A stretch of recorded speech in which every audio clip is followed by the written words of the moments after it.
दृष्टि, मन को कैसे काबू करें। गौतम बुद्ध के अद्भुत विचार। बहुत समय पहले की बात है। हिमालय की तलहटी में बसा एक शांत सा राज्य था। उस राज्य में हर प्रकार की सुख सुविधाएं थी, फिर भी लोगों के चेहरे पर शांति नहीं थी। कोई भय से ग्रस्त था, कोई क्रोध से, कोई ईर्ष्या से, तो कोई भविष्य की चिंता में डूबा रहता था। उसी राज्य में आरव नाम का एक युवक रहता था। आरव के पास सब कुछ था, धन, सम्मान, परिवार, लेकिन उसके भीतर लगातार एक युद्ध चलता रहता था। कभी मन उसे अतीत की गलतियों में उलझा देता, तो कभी भविष्य के डर से उसकी नींद छीन लेता। रात को जब सब सो जाते, आरव की आंखें खुली रहती। उसका मन प्रश्नों से भरा रहता। अगर सब कुछ ठीक है तो मैं शांत क्यों नहीं हूं? मेरा मन मेरे काबू में क्यों नहीं रहता? एक दिन उसने महसूस किया कि समस्या बाहर नहीं, भीतर है। उसी समय राज्य में यह समाचार फैला कि गौतम बुद्ध पास के वन में ठहरे हुए हैं। कहा जाता था कि वे मनुष्य को उसके ही मन से मुक्त करना जानते हैं। आरव के भीतर एक आशा जगी, बुद्ध से पहली भेंट। अगली सुबह वह वन की ओर चल पड़ा। जैसे जैसे वह वन के भीतर जाता गया, वातावरण शांत होता गया। पक्षियों की आवाज, हवा की सरसराहट, सब कुछ जैसे मन को थाम रहा था। एक वृक्ष के नीचे शांत मुद्रा में बैठे थे गौतम बुद्ध। उनका चेहरा ऐसा था मानो उन्होंने संसार के सारे तूफान देख लिए हों, फिर भी भीतर पूर्ण शांति हो। आरव ने झुककर प्रणाम किया और कहा, भगवान, मेरा मन मेरे वश में नहीं है। यह मुझे कभी क्रोध में, कभी भय में, कभी दुख में धकेल देता है। कृपया बताइए, मन को कैसे काबू करें? बुद्ध ने आंखें खोली और मुस्कुराए। उन्होंने कोई सीधा उत्तर नहीं दिया। उन्होंने आरव से पूछा, आरव, क्या तुमने कभी नदी देखी है? आरव बोला, हां भगवान। बुद्ध बोले, जब नदी शांत होती है तो जल स्वच्छ दिखता है, और जब नदी में उफान आता है तो वही जल गंदा दिखाई देता है। क्या जल गंदा हो गया या केवल हलचल ने उसे ऐसा बना दिया? आरव चुप हो गया।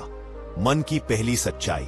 बुद्ध ने धीरे से कहा, मन स्वयं समस्या नहीं है, बात से मन की चंचलता।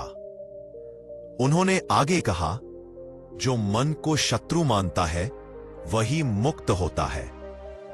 बुद्ध मुस्कुराए, क्योंकि तुम उसके मालिक नहीं बने, तुम तो उसके सेवक बन गए हो। पहला अभ्यास। बुद्ध ने आरव से कहा, समस्या नहीं है, आज से तुम कुछ भी बदलने की कोशिश मत करना। ना क्रोध दबाना, ना भय से भागना, ना विचारों को रोकना। आरव बोला, सिर्फ देखो। जैसे कोई यात्री रास्ते से गुजरते लोगों को देखता है, वैसे ही अपने विचारों को देखो। मेरे भीतर क्रोध का विचार उठ रहा है। यह छोटा सा अंतर तुम्हें मन से अलग कर देगा। है असफलता और सीख। कुछ दिन आरव ने अभ्यास किया, लेकिन मन बार बार भटकता। एक दिन वह निराश होकर बुद्ध के पास लौटा। भगवान, मेरा मन फिर हार गया। मैं क्रोधित हो गया, दुखी हो गया। बुद्ध हंसे, कौन हारा? आरव बोला, मैं। बुद्ध ने कहा, नहीं, तुमने तो देख लिया कि मन भटका। जो देख सकता है वह हारा नहीं करता। उन्होंने एक गहरी बात कही, जिस दिन तुम यह स्वीकार कर लोगे कि मन को जीतना नहीं, जागना है, उसी दिन यात्रा शुरू होगी। वन से लौटने के बाद आरव के जीवन में बाहरी रूप से कुछ भी नहीं बदला था। वही घर, वही लोग, वही जिम्मेदारियां, लेकिन भीतर कुछ हलचल शुरू हो चुकी थी। अब जब भी उसके मन में कोई विचार उठता, चिंता, क्रोध, भय या लालसा, वह तुरंत प्रतिक्रिया नहीं देता, वह देखता। शुरू शुरू में यह देखना बहुत कठिन था। मन बार बार उसे बहा ले जाता। कभी वह भविष्य की कल्पनाओं में खो जाता, तो कभी अतीत की घटनाओं में उलझ जाता। लेकिन अब एक फर्क था। पहले वह विचारों में डूब जाता था, अब वह उन्हें देखने की कोशिश करता था। फिर भी एक प्रश्न उसे लगातार परेशान कर रहा था, ये विचार आते कहां से हैं? मैं तो उन्हें बुलाता भी नहीं, फिर ये क्यों आते हैं? आखिरकार वह फिर से बुद्ध के पास पहुंचा। विचारों का रहस्य। आरव ने झुककर प्रणाम किया और बोला, भगवान, मैं देख रहा हूं, लेकिन मन के विचार रुकते नहीं। कृपया बताइए, ये विचार पैदा कैसे होते हैं? बुद्ध ने पास पड़ी मिट्टी उठाई और कहा, आरव, ये मिट्टी देख रहे हो? आरव ने सिर हिलाया। बुद्ध बोले, अगर इसमें बीज डाल दिया जाए, पानी और धूप मिल जाए तो पौधा उग आएगा। फिर उन्होंने पूछा, क्या मिट्टी ने पौधे को बुलाया? आरव बोला, नहीं। बुद्ध मुस्कुराए, ठीक वैसे ही मन में विचार अपने आप नहीं उगते, वे बीजों से उगते हैं। मन के बीज? आरव ने उत्सुकता से पूछा, कैसे बीज भगवान? बुद्ध ने कहा, अनुभवों के बीज, इच्छाओं के बीज, डर के बीज, अज्ञान के बीज। उन्होंने समझाया, जो तुम देखते हो, सुनते हो, जिनसे भागते हो, सब मन में बीज छोड़ जाते हैं। बुद्ध ने एक गहरी बात कही, मन खाली नहीं होता, वह स्मृतियों से भरा रहता है, और वही स्मृतियां विचार बनकर उगती रहती है। आरव को अपने जीवन की कई घटनाएं याद आने लगी। बचपन के अपमान, असफलताएं, डर और वे इच्छाएं जो कभी पूरी नहीं हुई। विचार और पहचान। आरव ने कहा, लेकिन भगवान, मैं तो इन विचारों को ही मैं मान लेता हूं। बुद्ध ने धीरे से कहा, यही सबसे बड़ी भूल है। उन्होंने एक पत्ता उठाया और हवा में छोड़ दिया। पत्ता हवा के साथ बहने लगा।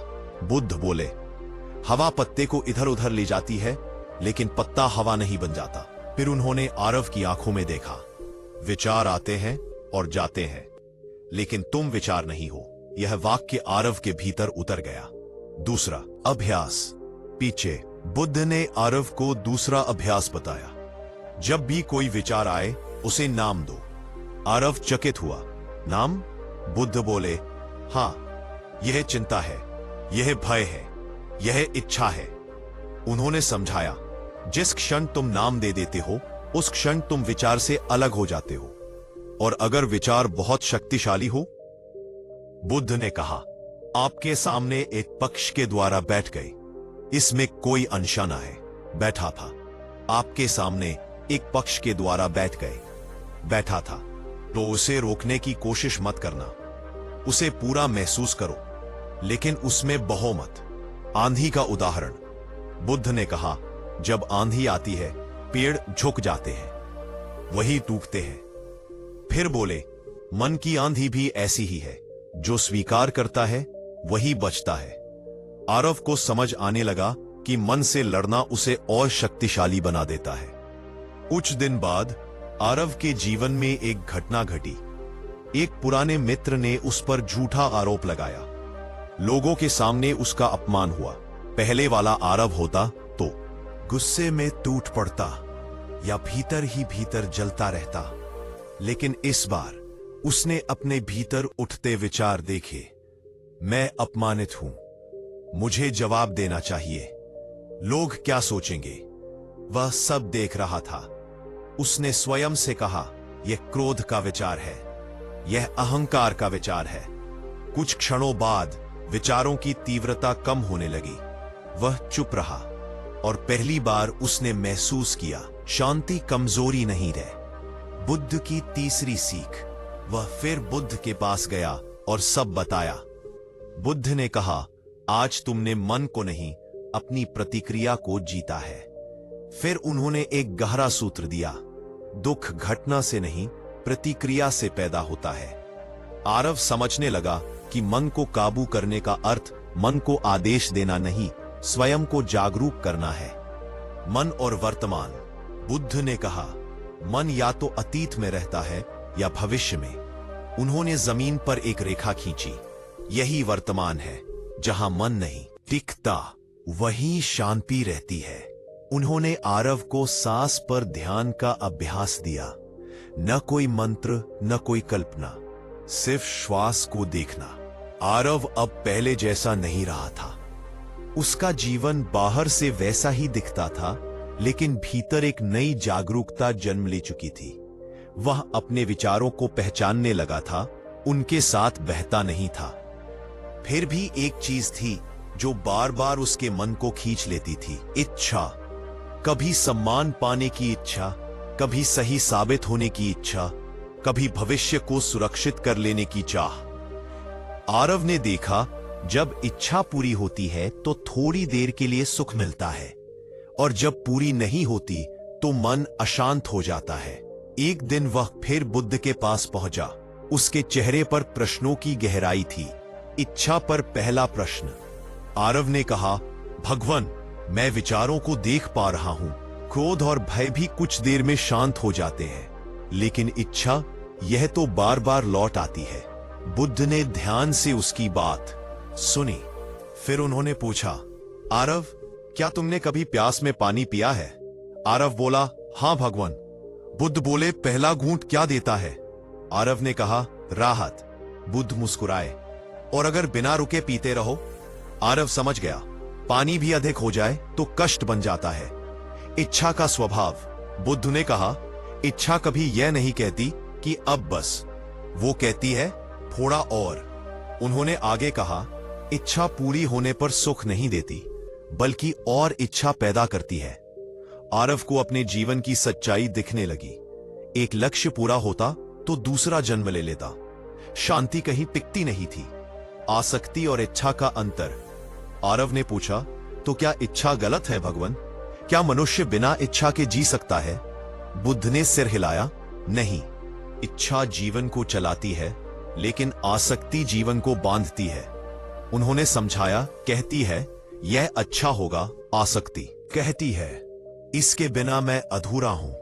यहीं से दुख शुरू होता है। डोरी का उदाहरण। बुद्ध ने जमीन से एक डोरी उठाई। उन्होंने आरव से कहा, इस डोरी को पकड़ो। आरव ने पकड़ लिया। बुद्ध बोले, अब सोचो, अगर ये डोरी तुम्हें खींचने लगे और तुम छोड़ ना पाओ तो क्या होगा? आरव बोला, मैं बंध जाऊंगा। बुद्ध ने कहा, यही आसक्ति है। एक चीज तुम्हें नहीं बांधती, तुम उसे पकड़कर बनते हो। तीसरा अभ्यास। बुद्ध ने आरव को एक नया अभ्यास दिया। जब भी कोई इच्छा उठे, खुद से पूछना, अगर ये पूरी न हो तो क्या मैं नष्ट हो जाऊंगा? आरव को यह प्रश्न अजीब लगा। बुद्ध बोले, अधिकांश इच्छाएं आवश्यकता नहीं, आदत होती है। भीतर की लड़ाई। एक दिन उसे बड़ा लाभ मिलने का अवसर मिला, लेकिन उसमें छल था। पहले उसका मन बोला, अगर यह मौका छोड़ दिया तो पछताओगे। फिर उसने प्रश्न किया, अगर ये न मिला और कब? मैंने कहा, तो क्या मैं समाप्त हो जाऊंगा? उसने उस अवसर को छोड़ दिया, जो धन से नहीं, निर्णय की शुद्धता से आई थी। बुद्ध की गहरी सीख। आरव ने बुद्ध को बताया। बुद्ध ने कहा, जिस दिन तुम यह जान लोगे कि तुम इच्छाओं से बड़े हो, उसी दिन स्वतंत्र हो जाओगे। तब तक हल्या करना पड़ेगा। 7 त्याग का अर्थ है चिपकना छोड़ देना। सुख का भ्रम। बुद्ध ने आरव से कहा, संसार का सुख भविष्य का वादा करता है और शांति वर्तमान में मिलती है। वह हमेशा सुख को कल में ढूंढता रहा था। आसक्ति टूटने का क्षण। कुछ समय बाद आरव के जीवन में एक प्रिय व्यक्ति उससे दूर चला गया। पहले यह घटना उसे तोड़ देती। दुख आया, आंसू भी आए, लेकिन वह टूट नहीं गया। उसने दुख को रोका नहीं और पकड़ा भी नहीं। वह बह गया और चला गया। मुक्ति की पहली झलक। आरव ने पहली बार महसूस किया, दुख का आना गलत नहीं है, दुख में फंस जाना गलत है। बुद्ध ने कहा, आज तुमने आसक्ति नहीं, प्रेम को जिया है। आरव अब भीतर से पहले से कहीं अधिक शांत था। विचार काते जाते थे, इच्छाएं उठती थीं, लेकिन वह उनसे चिपकता नहीं था। फिर भी एक सूक्ष्म सी बेचैनी थी जो पूरी तरह जाती नहीं थी। यह बेचैनी न क्रोध थी, न ही कोई बड़ी इच्छा। यह कुछ और था। एक दिन उसने स्वयं को यह सोचते पाया, मैं अब पहले से बेहतर हूं। मैं अब दूसरों से ज्यादा समझदार हो गया हूं। मैंने मन को काबू करना सीख लिया है। उसी क्षण उसके भीतर हल्की सी अकड़ पैदा हुई। आरव चौंक गया। वह समझ गया, यह अहंकार है। आरव तुरंत बुद्ध के पास पहुंचा। उसने कहा, भगवान, मैंने क्रोध को देखा, इच्छा को समझा, आसक्ति से दूरी बनाई, लेकिन अब लगता है अहंकार है। बुद्ध ने शांत दृष्टि से उसे देखा, फिर पूछा, आरव, जब तुम कहते हो मैं, तो तुम किसे कहते हो? आरव चुप हो गया। नदी और लहर, बुद्ध ने कहा। और बुद्ध बोले, क्या तुम नदी को जानते हो? आरव बोला, हां। और लहर? वह भी नदी ही है, आरव ने कहा। अगर लहर कहे मैं नदी से अलग हूं, तो वह क्या भूल रही है? आरव की आंखें खुलने लगी। बुद्ध बोले, अहंकार वही भूल है, खुद को संपूर्ण से अलग मानना। आरव ने पूछा, भगवान, क्या अहंकार सिर्फ घमंड होता है? बुद्ध ने धीरे से सिर हिलाया, नहीं, अहंकार कई रूपों में आता है। उन्होंने गिनाया, मैं सही हूं, मेरे साथ गलत हुआ, मैं ज्यादा जानता हूं, मैं पीड़ित हूं, मैं साधक हूं। फिर उन्होंने गहरी बात कही, अहंकार ज्ञान के वस्त्र पहन सकता है। यह सुनकर आरव भीतर तक हिल गया। चुप्पी की सीख। एक दिन बुद्ध और उनके शिष्यों के बीच एक विवाद हुआ। कुछ शिष्य किसी सिद्धांत पर बहस कर रहे थे, सब बोल रहे थे, बुद्ध चुप थे। आरव ने देखा, जो सबसे ज्यादा जानने का दावा कर रहे थे, वे सबसे ज्यादा बेचैन थे। बुद्ध ने अंत में कहा, सत्य को साबित करने की जरूरत नहीं होती, अहंकार को होती है। चौथा अभ्यास, बुद्ध ने आरव को अभ्यास दिया। जब भी तुम भीतर यह महसूस करो कि मैं कुछ बन गया हूं, उसी क्षण पूछना, यह अनुभव किसे हो रहा है? आरव ने पूछा, इससे क्या होगा? बुद्ध बोले, प्रश्न मैं को पिघला देता है। सेवा की परीक्षा। कुछ समय बाद आरव को आश्रम में नए साधकों को मार्गदर्शन देने का कार्य मिला। लोग उसकी बातें ध्यान से सुनते, उसकी प्रशंसा करते। एक दिन उसके भीतर विचार आया, मैं अच्छा गुरु बन गया हूं। उसी क्षण वह अभ्यास याद आया, यह अनुभव किसे हो रहा है? उसने देखा, यह विचार आते ही मन में हल्की सी कठोरता आ जाती है। उसने स्वयं को रोका। अगले दिन से वह बोलने से पहले ज्यादा सुनने लगा, और जितना वह सुनता, उतना ही लोग शांत हो जाते। अहंकार और पीड़ा। एक दिन एक व्यक्ति अपनी समस्याएं लेकर आरव के पास आया। आरव ने समाधान दिया। पहले यह वाक्य आरव को चोट पहुंचा देता, लेकिन इस बार उसने देखा चोट मैं को लगी थी। समाध वहां जाकर अपनी बात, आपकी समस्याएं हैं, अहंकार पिघला था। बुद्ध की मौन शिक्षा। एक शिष्य ने बुद्ध से पूछा, भगवान, अहंकार को कैसे समाप्त करें? बुद्ध ने कुछ नहीं कहा। उन्होंने एक दीपक जलाया और उसे हवा में बुझा दिया। फिर बोले, अहंकार को मारना नहीं पड़ता, वह ध्यान से बुझ जाता है। मेरी असफलता, सब कुछ मेरा, और जहां मेरा वहां भय, पहचान का टूटना। एक दिन ध्यान में बैठा आरव था। अचानक एक क्षण आया जहां कोई विचार नहीं, कोई नाम नहीं, कोई मैं नहीं, बस शांति। क्षण भर बाद विचार लौट आए, लेकिन आरव बदल चुका था। वो जान गया, मैं स्थायी नहीं है। बुद्ध का गहन सूत्र। उसने यह अनुभव बुद्ध को बताया। बुद्ध ने कहा, जब मैं शांत होता है, जीवन बोलने लगता है। उन्होंने आगे कहा, अहंकार हटता नहीं, वह गल जाता है जब जागरूकता बढ़ती है। आरव ने बहुत कुछ सीख लिया था। विचारों को देखना, इच्छाओं से ना चिपकना, अहंकार को पहचानना। फिर भी भीतर कहीं एक सूक्ष्म प्रयास बाकी था। वह अब भी कुछ पाने की कोशिश कर रहा था, शांति को पकड़ने की, स्थिरता को बनाए रखने की, ध्यान को सही करने की। यही प्रयास अब उसकी अंतिम बाधा बन रहा था। अंतिम प्रयास की थकान। एक दिन ध्यान में बैठते समय आरव ने महसूस किया, वह शांति को पकड़ने की कोशिश कर रहा है। जैसे ही मन भटकता, वह उसे वापस खींचता। उसके भीतर तनाव बढ़ने लगा। वह उठा और बुद्ध के पास पहुंचा। उसकी आंखों में थकान थी। बुद्ध का प्रश्न। आरव ने कहा, भगवान, मैंने सब किया, देखा, समझा, फिर भी पूर्ण शांति नहीं आती। आरव ने कहा, क्या तुमने कभी पानी को शांत करने की कोशिश की है? आरव ने कहा, नहीं। बुद्ध बोले, अगर पानी में हाथ डालकर उसे शांत करना चाहो तो क्या होता है? आरव समझ गया, लहरें और बढ़ जाती है। न करने की कला। बुद्ध ने कहा, मन को शांत करने का सबसे गहरा उपाय है कुछ न करना। बुद्ध मुस्कुराए, हां, न रोकना, न पकड़ना, न सुधारना। उन्होंने आगे कहा, जब तुम मन को सुधारना चाहते हो तब भी अहंकार काम कर रहा होता है। स्वीकार का अर्थ। आरव ने पूछा, तो क्या सब स्वीकार कर लूं? दुख, भय, भ्रम, सब ने सिर हिलाया। स्वीकार का अर्थ समर्पण नहीं है। स्वीकार का अर्थ है विरोध समाप्त करना। उन्होंने स्पष्ट किया, दुख आए उसे आने दो, सुख आए उसे आने दो, दोनों को रोकने की कोशिश मत करो। अगर कोई अतिथि आए और तुम दरवाजा बंद कर लो तो क्या होगा? आरव बोला, वह जोर से खटखटाएगा।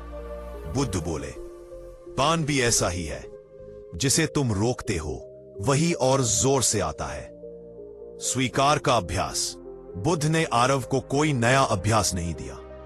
उन्होंने बस इतना कहा, आज ध्यान में बस बैठो, कुछ भी ठीक करने की कोशिश मत करना। पहली बार पूर्ण स्वीकार। ध्यान में बैठते ही विचार आए, उसने कुछ नहीं किया, वह रहा। चिंता आई, वह भी रही। धीरे धीरे विचार आते रहे और चले गए। आरव बीच में कुछ नहीं कर रहा था। एक क्षण ऐसा आया जहां प्रयास समाप्त हो गया और उसी क्षण शांति उतरी। प्रयास का अंत आरव समझ गया। अब तक जो भी वह करता रहा था वह कुछ बनने की कोशिश थी। अब वह बस था। बुद्ध की गहरी मुस्कान। आरव ने यह अनुभव बुद्ध को बताया। बुद्ध मुस्कुराए। उन्होंने कहा, जिस दिन तुम शांति को पाना छोड़ देते हो उसी दिन वह स्वयं आ जाती है। स्वीकार और जिम्मेदारी। आरव ने पूछा, अगर सब स्वीकार है तो फिर प्रयास क्यों करें? बुद्ध ने कहा, स्वीकार का अर्थ निष्क्रिय होना नहीं है। स्वीकार का अर्थ है परिणाम से मुक्त होकर कर्म करना। उन्होंने कहा, तुम कार्य करो लेकिन फल को अपने अस्तित्व का आधार मत बनाओ। जीवन की परीक्षा। कुछ समय बाद आरव के जीवन में बदल दी। एक बड़ी हानि हुई। परिस्थितियां उसके पक्ष में नहीं थी। पहले यह उसे तोड़ देती, लेकिन इस बार दुख आया, आंसू आए, पर भीतर विरोध नहीं था। वह दुख के साथ बैठा और दुख धीरे धीरे करुणा में बदल गया। स्वीकार से करुणा। आरव ने देखा, जब वह खुद को स्वीकार करता है तो दूसरों को भी स्वीकार कर पाता है। अब वह किसी को बदलने की कोशिश नहीं करता था और लोग उसके पास बैठकर अपने आप शांत हो जाते थे। बुद्ध का अंतिम संकेत।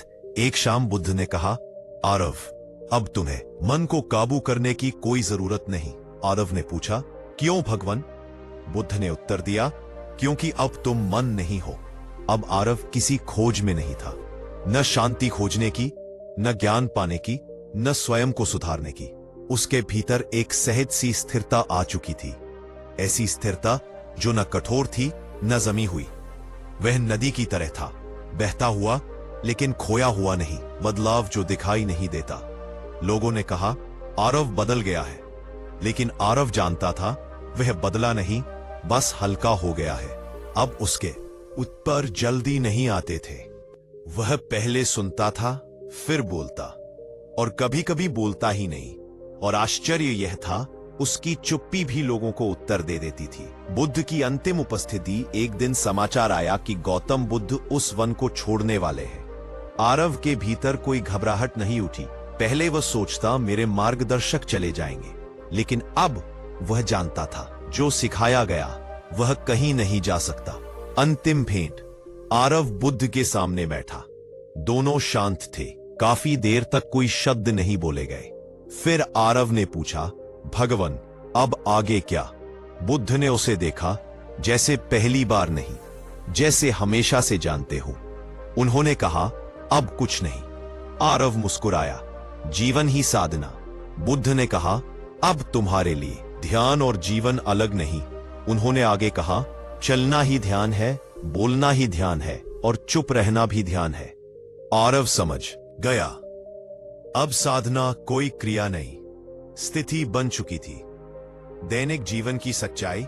आरव अब बाजार भी जाता, लोगों से मिलता, कार्य करता, लेकिन भीतर कोई जल्दी नहीं थी। बीमारी परेशानी करता, पेट पिए करता, दुखी आता है, यह भ्रम नहीं था। आरव के जीवन से दुख समाप्त हो गया। दुख आता था, लेकिन अब फ्रॉम देयर बस बातों ना मच जाता। दुख आता, ठहरता और चला जाता। आरव वहीं रहता। बुद्ध का अर्थ है दुख का न होना नहीं, बल्कि दुख से अपनी पहचान का टूट जाना है। आरव ने देखा, वह अब विशेष नहीं बनना चाहता, न ज्ञानी, न संत, न गुरु। वह बस साधारण मनुष्य था। और वही उसकी सबसे बड़ी स्वतंत्रता थी। लोगों के बीच मौन प्रभाव।